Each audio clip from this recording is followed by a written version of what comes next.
ó máa gbé fídíò bọ̀bọ́ yẹn wá fún ẹ ó dẹ̀ máa gbádùn mi o ṣáláńgá fàgbà ó máa gbádùn mi o Nkechi ìyá ẹ̀ tó ẹ kó fọjọ́ ọlọ́jọ́ kú ni ebó ọkùnrin ló ń lo Viagra ebi ìyá ẹ lọ lo Viagra ni ebó tẹ́ ni ìyá ẹ kú sí èèyàn ti bẹ̀rẹ̀ olórí burúkú ọmọ òṣì gbogbo ọ̀rọ̀ ló máa ń dá sí gbogbo ọ̀rọ̀ tí òkan ló máa tẹnu bọ̀ gbogbo tí Ìyábọ̀ Òjó bá ti tì wọ́n síta ó ti gbàgbé pé wọ́n lórúkọ ó mọ̀ pé rúwọ ni ó rí pé ogún ẹ ti tán ni ó rí pé wọn ò lù ẹ mọ́ ó rí pé kò sẹ́ni tó mú ẹ mọ́ oríṣiríṣi ọkùnrin ló ń gbé jáde ní AK market kò sí tó máa dúró òbúkọ́dí òórùn dé atẹ́gùn burúkú tó ń gbé jáde níbi fún ẹyẹ ìwọ tó ṣaṣẹ́wó tó là kí ló fẹ́ sọ ọgbọ́n àti Falẹ́gàn sọ ní Honorable Falẹ́gàn ó ní òórùn tó ń tú jáde níbi fùrú ẹ ó ló pọ̀ jẹ̀bi òun lọ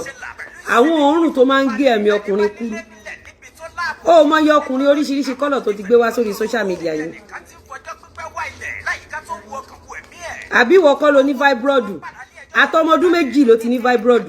fibroid ẹ gan ó dàgbà jù ẹ lọ éèjì fibroid tó wà nínú ẹ fibroid how old ni ẹ ìwọ ọmọ 30 something fibroid tó wà nínú ẹ 72 years old ni ìwọ kẹ ìwọ ń túkú kẹ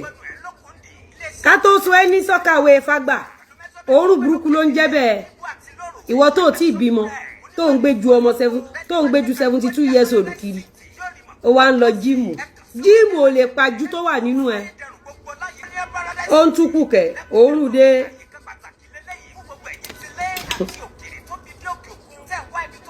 ràkúnmí onígbánáwó náà wà ń bẹ tó ń rẹ́rìn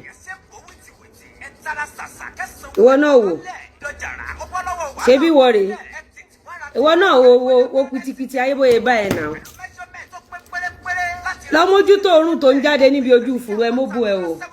ṣọwọ́ kó tún ti wá jápọ̀ láàrin méjì bàtà bá sọ fún yín pé òbò ní ẹlò ẹ má lo fùrọ̀ ẹ nírọ̀ o fùrọ̀ ti dáa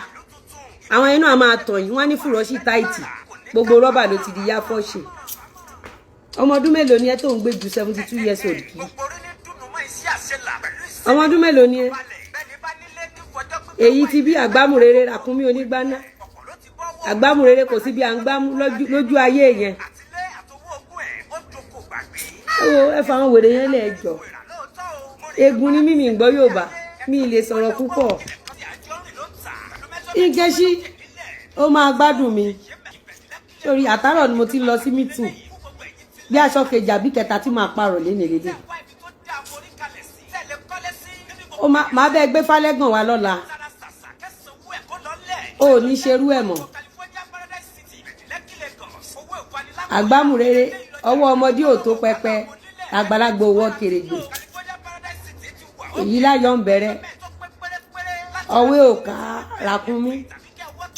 ó yà lọ fún sáìsì ẹ̀ wọ́n ṣe who is in the garden pẹ̀lú pé ó gbá wà tìtọ́ ẹ̀kan fi ṣiṣẹ́ ọpọlọ tó máa fi gba donation náà ń wá kiri ṣẹnu bíi napin onítọ̀ wọn ní mójútó gbèsè ayé wọn ebi àpá ebi tó máa pa yín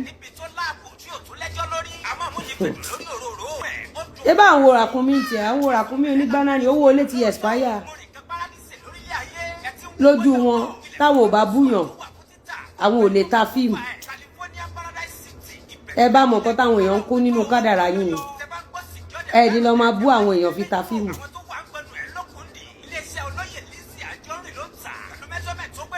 lójú ayé ràkúnmí ẹni ẹlẹ́ni wá ń gbà ṣe ẹ̀ ṣe èmi ò mọ̀ pé tí bí yẹn ti ẹ̀ mọ lọ́ọ̀bù play bẹ́ẹ̀ yẹn ẹ pé ràkúnmí rí fọ́gbàdì bí ẹrù olè mi oníwọ̀nranwọ̀nran á jẹ ti bí yóò kẹ́rì alágánigàn ẹ wò mí ò mà gbọ́ Yorùbá ò sí màmá kan ló rẹ́rìn ẹ kú mọ bẹ́ẹ̀ ṣe máa ń sá lọ police station ẹ mọ bẹ́ẹ̀ ṣe máa ń sá lọ police station ò sí láyé mọ́ ẹ fibroid yẹn ni ẹni tó ń gbé fibroid 72 years kiri ọmọ 30 something fibroid tó wà nínú ẹ̀ 40 something years nìyẹn fi jù lọ. admin wà ń bí ó ti gbọ́kadà débi admin ni mò ń wò yìí ló sápamọ́ má sálọ Ìyábọ̀ dúró bó ló ń sálọ ṣé bó wà ń bí látàárọ̀. èmi ò ní interest nínú tó sọ ibẹ̀ ìdìbò yìí ebe òtẹ́ẹ̀nì yẹ ẹ̀ kú sí Viagra ló pààyẹ ẹ̀. Ìyábọ̀ Òjó bá ti ń wá fún òun náà máa ń wá fún wa. èèyàn kan bèèrè lọ́wọ́ ìpè kí ló dé ń wá fún mi ó sọ fẹ́ nìyẹn ó lé mi ni mo sọ̀rọ̀ lé alágbo fóun lọ́rọ̀ tá a jọ discuss rí ẹ mọ̀ pé tán bá jọ parọ́ bẹ́ẹ̀ fúnra wọn wọn ò ní réèyàn rìkúùtù ayé Nkechi ti bàjẹ́ ayé ẹ̀ ti bàjẹ́.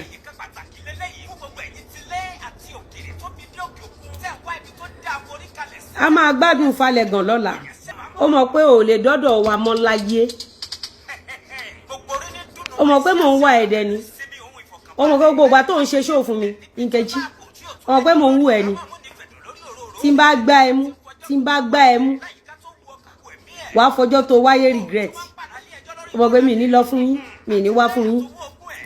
Ìyábọ̀ Òjó a lọ máa báyàn jà torí pé ó fẹ́ fipá gbowó èyí náà gbẹnu sí.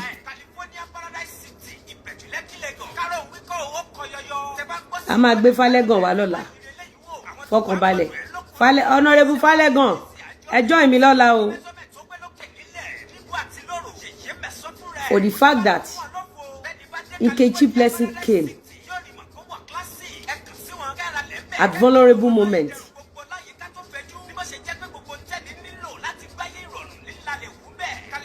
Million tró ṣèdì torí gbogbo yín tẹ́ bá ti wà pọ̀ pẹ̀lú Ìyábọ̀ Òjó inú odò kan náà la máa kó gbogbo yín sí inú odò kan náà la máa kó gbogbo yín sí. tó ẹ̀yin èèyàn wa ẹ̀ mà ti gbọ́ àwọn ọ̀rọ̀ yìí tí Lizzy Anjorin tí ó sọ sí Nkechi Blessing nínú fídíò yìí ẹ̀ ti gbọ́ bí wàhálà yìí ṣe ń lọ báyìí ó tó ẹ̀yin èèyàn wa ó dàbọ̀. ọ̀rọ̀ la dẹ̀ máa fi bà ti yín jẹ́ inú odò ọ̀rọ̀ ọlá máa ṣe ṣó ẹ̀.